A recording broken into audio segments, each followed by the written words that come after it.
Tại sao rời Thái Bình Sơn, chúng ta lại đến Quy Sơn đảo? Vì có một thứ ở đây mà trên cả Đài Loan chỉ tồn tại duy nhất nơi này. Và đây là màu xanh chết chóc, nhưng lại mang cái tên mỹ miều, biển Uyên Ương. Sự thật bên trong nó là gì? Tiếp tục cùng Huduvi giải mã ngay sau đây, qua góc nhìn độc đáo từ vệ tinh. Đây không chỉ là một hòn đảo. Đây là núi lửa duy nhất còn hoạt động ở Đài Loan. Từ không gian, bạn sẽ thấy rõ phần đầu, mai và đuôi của con rùa, Di San. Một hình dáng gần như hoàn hảo đến mức khó tin. Nhưng điều khiến nơi này đặc biệt lại nằm bên dưới lớp vỏ đó. Ngay dưới làn nước xanh tưởng chừng yên bình, là hơi nóng của lòng đất vẫn đang âm ỉ hoạt động. Những miệng phun khí Fumaroles vẫn không ngừng thoát hơi.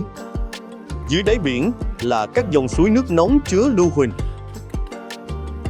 Đặc biệt là khối nước nóng đầy tính axit với nồng độ pH thuộc hàng thấp nhất trong các đại dương, điều vẫn còn là bí ẩn với các nhà khoa học. Hàng chục miệng phun thủy nhiệt giống như những ống khói nhỏ, còn được gọi là lỗ phun khí, nhả khí độc hại và kim loại nặng ra đáy biển. Các lỗ phun khí này giống như một phòng thí nghiệm tự nhiên, không chỉ bởi chúng rất gần với đất liền, mà còn vì địa thế nông, đa phần chỉ cách mặt nước có 14 mét. Điều này giúp các nhà khoa học hàng hải dễ dàng tiếp cận để nghiên cứu.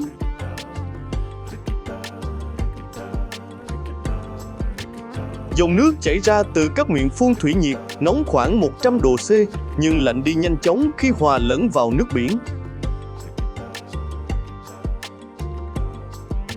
Và chính điều này tạo ra một hiện tượng cực kỳ hiếm.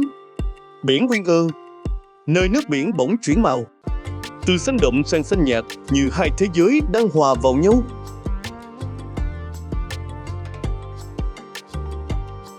Khi tàu dần tiến gần đảo Quy Sơn, du khách sẽ ngỡ ngàng trước một cảnh tượng kỳ diệu. Mặt biển không chỉ xanh thẳm một màu, mà lại loang lổ những mảng xanh nhạt, xanh đậm, như một bức tranh thủy mặc khổng lồ do thiên nhiên vẽ nên. Sự giao hòa kỳ lạ, đây là nơi dòng nước lạnh từ đại dương gặp gỡ dòng suối nước nóng chứa lưu huỳnh phun ra từ lòng núi lửa dưới đáy biển. Hai dòng chảy trái ngược ấy không hòa tan hoàn toàn, mà tạo nên những mảng màu đối lập, vừa rực rỡ vừa huyền bí.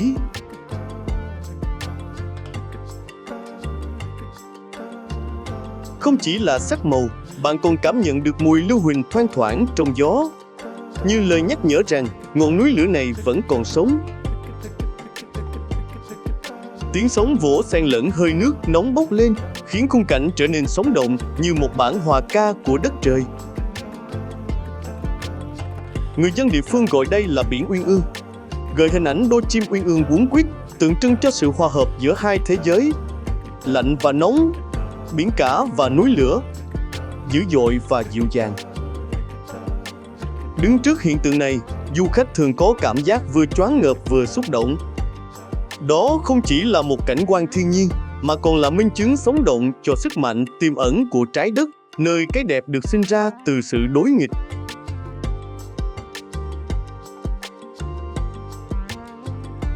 Nhưng chưa dừng lại ở đó. Trong môi trường tưởng như khắc nghiệt ấy, vẫn tồn tại một hệ sinh thái cực kỳ đặc biệt. Hơn 300 loài sinh vật.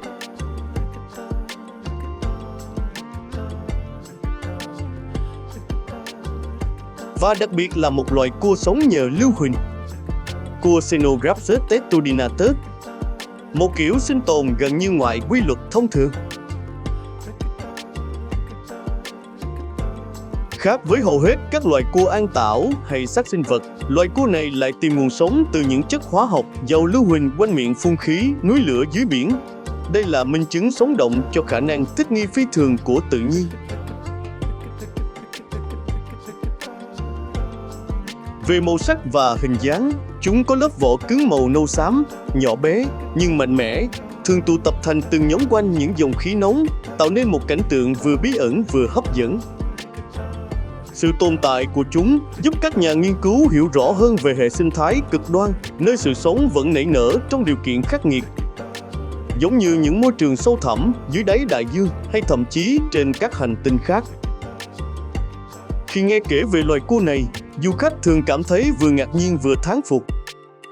Giữa nơi tưởng chừng không thể tồn tại sự sống, nước nóng, khí độc, lưu huỳnh nồng nặc, lại có một loài sinh vật nhỏ bé kiên cường bám trụ. Nó như biểu tượng cho sức sống mãnh liệt của thiên nhiên, cho thấy rằng sự sống có thể nảy mầm ở những nơi khắc nghiệt nhất.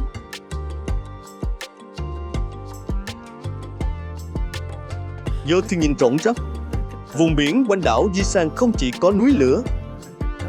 Đây còn là điểm ngắm cá voi và cá heo nổi tiếng. Những đàn cá heo cất sống.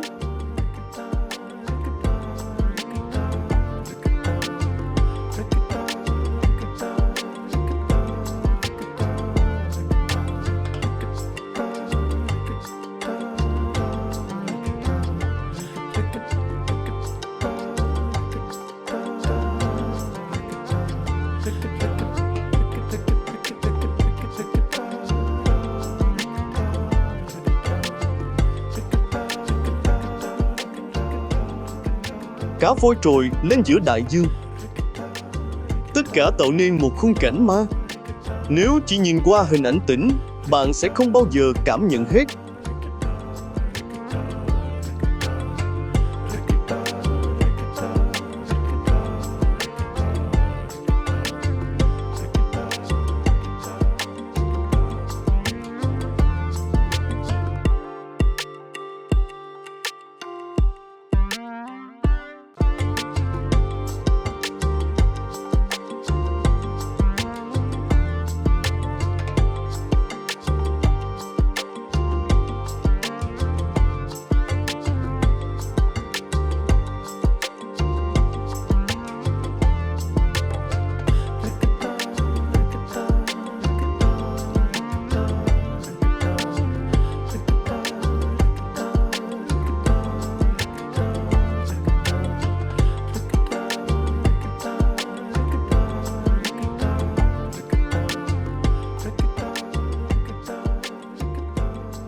Nhưng hòn đảo này không phải lúc nào cũng mở cửa.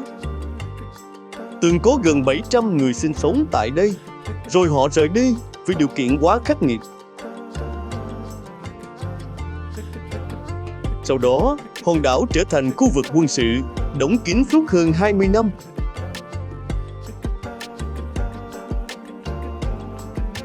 Và chỉ đến năm 2000, Yisan mới thực sự thức tỉnh trở lại. Nhưng với một điều kiện: số lượng khách bị giới hạn. Điều đó có nghĩa là không phải ai cũng có cơ hội đặt chân đến đây.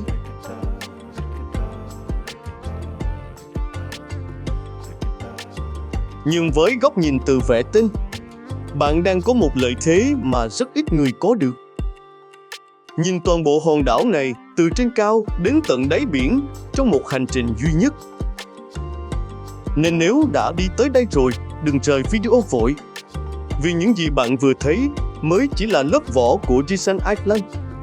Còn điều thú vị nhất đang chờ bạn ở phía trước. Và nếu bạn thấy hình dáng con rùa của Yisan Island đã đủ đặc biệt, thì có một điều thú vị mà có thể bạn chưa biết. Ngay tại Việt Nam, cũng tồn tại một hòn rùa thuộc tỉnh Kiên Giang trước đây, và đây là tỉnh An Giang sau sáp nhập. Nhưng điểm khác biệt nằm ở chỗ, nếu Quy Sơn đảo ở xứ Đài là một núi lửa sống giữa đại dương, mang trong mình hơi thở địa nhiệt và những dòng suối nóng dưới đáy biển, thì hòn rùa An Giang lại là một biểu tượng văn hóa, tâm linh giữa vùng sông nước.